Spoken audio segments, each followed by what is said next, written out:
Hi guys, welcome to car bike 360। मैं हूं आपका होस्ट वीवू और आज हमारे साथ में है टाटा की पंच। अब ये जो है वो काफी सेफ एंट्री है और ये महीने की 12,000 यूनिट दोस्तों सेल आउट हो रही है, जिसकी वजह से टाटा ना केवल नंबर्स में ज्यादा प्रोड्यूस कर रहा है इसको, बट एक रिलायबल प्रोडक्ट भी ये बन पा रहा है। मैं इसका प्राउड ओनर हूं। एक्चुअली लास्ट ईयर मैंने अपनी सिस्टर को ये गिफ्ट की थी एंड इसने 14,000 किलोमीटर जो है वो अभी मार्क कर चुके हैं। तो सारी सर्विसेज एंड जहां पर भी ये जाती है ज़्यादातर मैं ही इसको लेके जाता हूं, तो I can consider this as the owner. और यहाँ पर तो इसलिए मेरे को लगा कि आपके साथ में एक ओनरशिप रिव्यू क्यों ना शेयर कर दी जाए।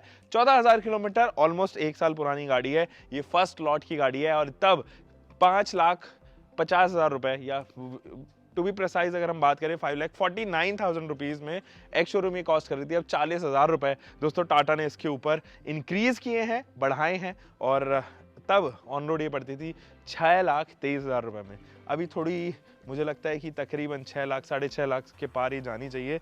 जिस हिसाब से आरटीओ एंड इंश्योरेंसेस जा रहे हैं, 25-26,000 रुपए का इसका इंश्योरेंस आता है। एनीवे, अगर आप देखोगे ना, बहुत ही मस्कुलर सी लगेगी आपको। टॉल बॉय डिजाइन तो नहीं है, बट एक माचो प्रेजेंस देती है। रोड प्रेजेंस के मामले में एक नंबर है, सेफ्टी के मामले में एक नंबर है। इसके सस्पेंशन का जो ट्रेवल है ना, कमाल का है दोस्तों।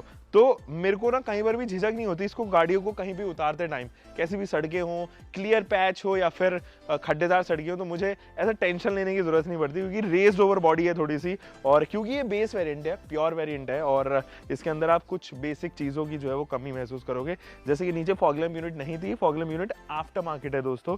और यहाँ पर भी अगर आप देखेंगे तो प्रोजेक्टर लैंप्स नहीं है।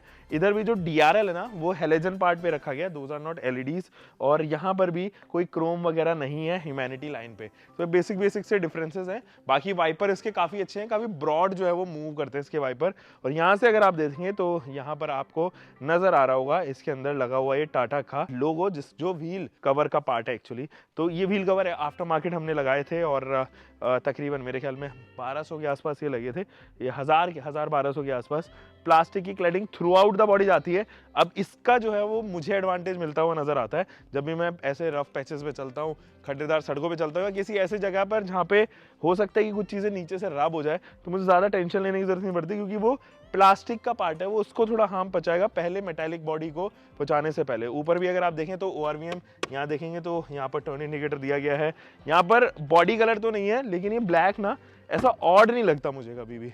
हाँ, एक चीज़ ज़रूर है, इसके अंदर कोई भी सेंट्रल लॉकिंग नहीं आती है, तो लॉक और अनलॉक जो है वो मुझे इसी से करना पड़ता है। बट अगर आप चाहें तो मुझे ये 2,800 रुपये में मैंने नहीं बनवा लिया था, और अब एक की फॉब भी है मेरे पास में और सेंट्रल लॉक भी आ गया है। तो लॉक अभी अलार्म मोड पे, लॉक एंड अनलॉक दोनों चीज़ आप यहाँ से कर सकते हैं, तो उसकी कोई प्रॉब्लम नहीं है।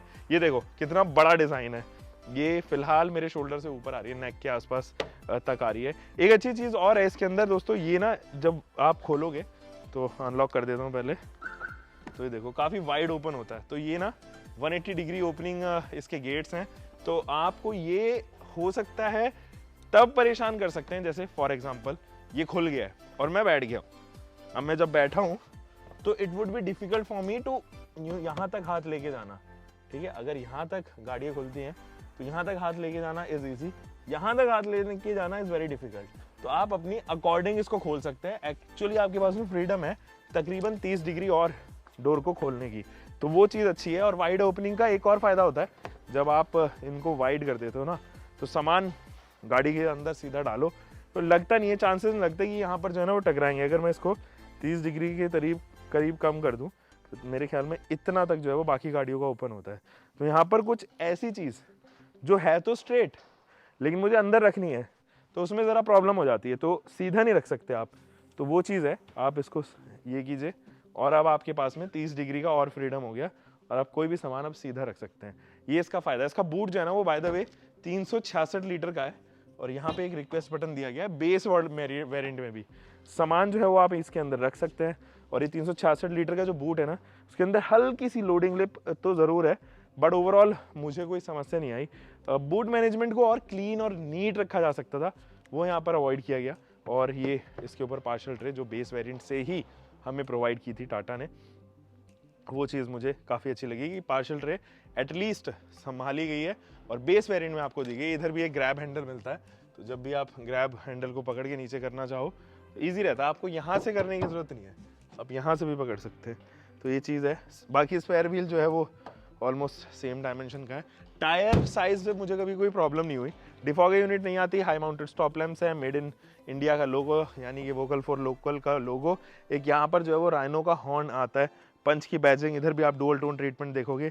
सेंसर्स आपको दिए गए हैं, आफ्टर मार्केट कैमरा है जो कि actually touch screen infotainment system में इंटीग्रेट किया गया है। अगर आप इसका छोटा मॉडल लो और top of the line model लो तो जो टेल लाइट्स हैं उनमें डिफरेंस तो नज़र आएगा क्योंकि वहाँ पे एलईडीज आ जाती हैं, बट देखने में नज़रिया ऐसा नहीं है कि देखने में आपको ऐसा नहीं लगेगा कि कुछ ऐसा ऑड लग रहा है या रेगुलर बल्ब के साथ में कुछ अजीब सा लग रहा हो। तो ओवरऑल ठीक है, डिज़ाइन के मामले में मुझे ये गाड़ी फिर भी बेटर लगती है इसके सेगमेंट में आने वाली और गाड़ियों से। ये इग्निस से ज़्यादा अच्छी लगती है मुझे। बड़ा इग्निस का इंजन और इसके इंजन में काफ़ी अंतर है, ना केवल माइलेज एफिशिएंसी में बट परफॉर्मेंस में भी। अब इंटीरियर्स में चलता हूँ और आपको बताता हूँ 14,000 किलोमीटर में मुझे क्या क्या नज़र आए। एक तो जो प्लास्टिक की क्वालिटी इस्तेमाल की गई है दैट इज़ डिसेंट, बहुत अच्छी नहीं है। यहाँ पर भी अगर आप देखेंगे तो आपको हल्के से ना स्क्रैचेस नज़र आएंगे प्लास्टिक के ऊपर, जैसे आप अक्सर और गाड़ियों में देखते हैं, जैसे सुजुकी की गाड़ियों में अक्सर आप यहाँ पे देखते हैं स्क्रैचेस वगैरह हो जाते हैं। अंदर चलते हैं फिलहाल गाड़ी के। सो गाइस फिलहाल इनग्रेस करते हैं। इजी इनग्रेस है, थोड़ा सा टॉल बॉय डिज़ाइन होने के बावजूद भी ऐसा कोई प्रॉब्लम नहीं आती मुझे इस गाड़ी के अंदर बैठने में, समस्या नहीं है कोई भी। कंफर्टेबल सीट्स है नो डाउट। मैंने इसके साथ में अमृतसर की जर्नी की है, मैंने इसके साथ में उत्तराखंड में बहुत जगह लेके गया हूँ। सच में परफॉर्मी आपको सीट्स लगेंगी तो बिल्कुल कुछ नहीं सीट्स हैं।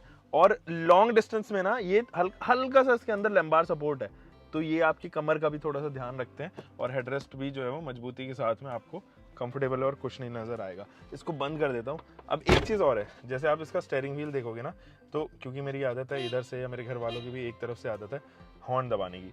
अब जहाँ से हॉर्न दब रहा है ना वहाँ से इसका एक्चुअली ना हल्का हल्का पेंट उतरने लग गया है, तो थोड़ा सा वियर आपको नज़र आएगा गाड़ी के, केवल स्टीयरिंग पे नहीं बट गाड़ी के और भी पार्ट्स पे।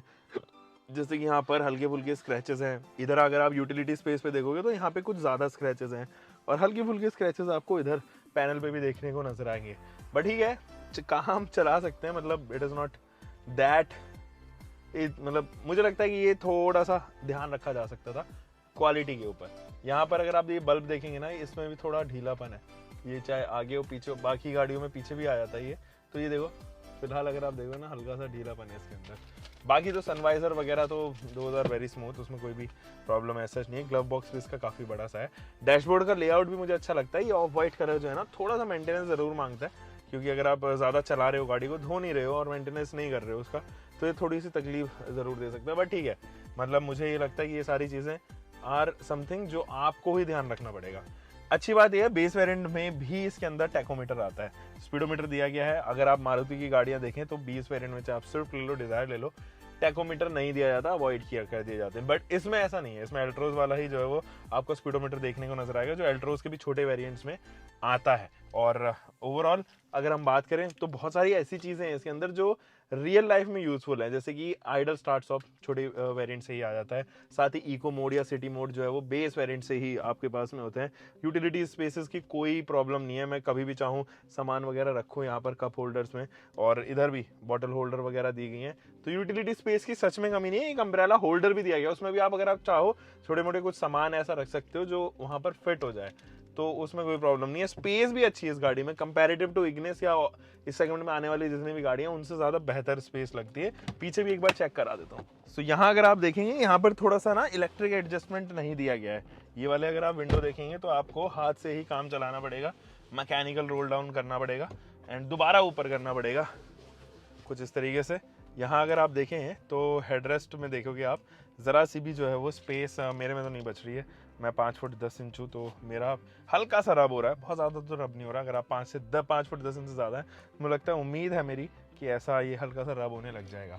ग्रैब हैंडल दिया गया है, एसी काफ़ी कमाल का है, शोल्डर रूम हो और अंडर थाई सपोर्ट हो या रिक्लाइन एंगल हो, इन तीनों की कोई कमी नहीं है। मजाक से हट के सच में इसका अंडर थाई सपोर्ट कमाल का है। तो कोई इंसान चाहे 5 फुट 10 इंच में, under thigh support is really very nice. Knee room and leg room is decent enough, वो बहुत ज़्यादा नहीं है। अब क्योंकि सब कम्पैक्ट है, सब कम्पैक्ट से भी छोटी ही एक्चुअली मिनी एसयूवी आप इसको कह सकते हो, तो इस वजह से स्पेस तो कहीं ना कहीं आपको कंप्रोमाइज़ होती हुई नज़र आएगी ही आएगी।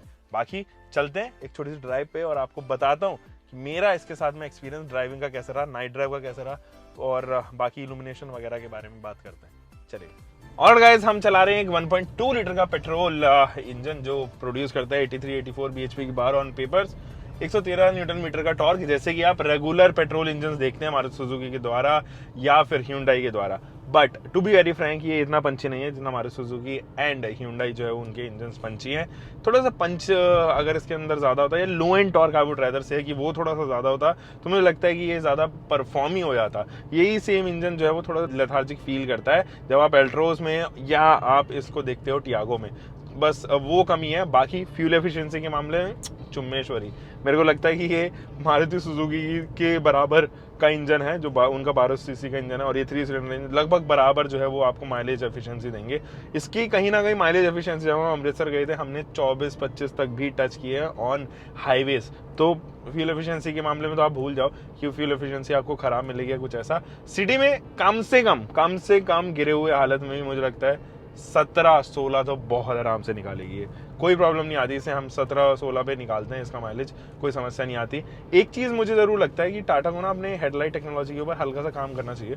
थोड़ा क्लियर नहीं है विजन ना, या थ्रो मैं कहूँगा कि ज़्यादा बेटर होना चाहिए था इसके हेलोजन का। हो सकता है कि जो हमने आपको याद हो, मैंने टाटा पंच का जो है ना वो नाइट विजन रिव्यू बनाया था या नाइट ड्राइव रिव्यू बनाया था, उसमें मुझे रियलाइज़ हुआ था कि जो प्रोजेक्टर वाला है जो LED सेटअप के साथ में आता है वो ज़्यादा बेहतर है कंपैरेटिव हेलोजन में। तो नो डाउट वो होना भी निश्चित है क्योंकि वो ज़्यादा बेहतर टेक्नोलॉजी है, थोड़ी महंगी टेक्नोलॉजी है, तो उसके प्रोज जो हैं वो कहीं ना कहीं आपको नज़र आने वाले। सस्पेंशन सेटअप चुम्मेश्वरी सस्पेंशन सेटअप टाटा के द्वारा, मतलब मज़ा आ जाता है इसके सस्पेंशन में। कहीं पे खड्डेदार सड़कों पे आंख मूंद के निकालो। एल्ट्रोज एंड टियागो ये दो गाड़ियां ऐसी हैं जिनमें आपको सोचना पड़ेगा, इसमें सोचने की ही जरूरत नहीं है। रीट्वीक्ड जो है वो इसके सस्पेंशन सेटअप है। मैकफर्सन स्ट्रट और टॉर्शन बीम ही यूज करते हैं क्योंकि वो कॉस्ट एफिशिएंट भी होते हैं और इजीली मैन्युफैक्चरर्स के लिए जो है वो कहीं ना कहीं वो इजी टू मैन्युफैक्चर भी यहाँ पर होते हैं। अब देखो ये लो एंड टॉर्क की वजह से ना हल्का सा वाइब्रेशन आता है बॉडी में, और एक बार आप हायर आरपीएम पे पहुंच जाओ उसके बाद में वो भी डिमिनिश होते हुए चले जाते हैं। एसी की परफॉर्मेंस है वो ठीक है, उसमें कोई मैं कंप्लेन नहीं कर सकता, इट्स डिसेंट, और पीछे भी जो है वो काफ़ी हद तक ठंडा करती है।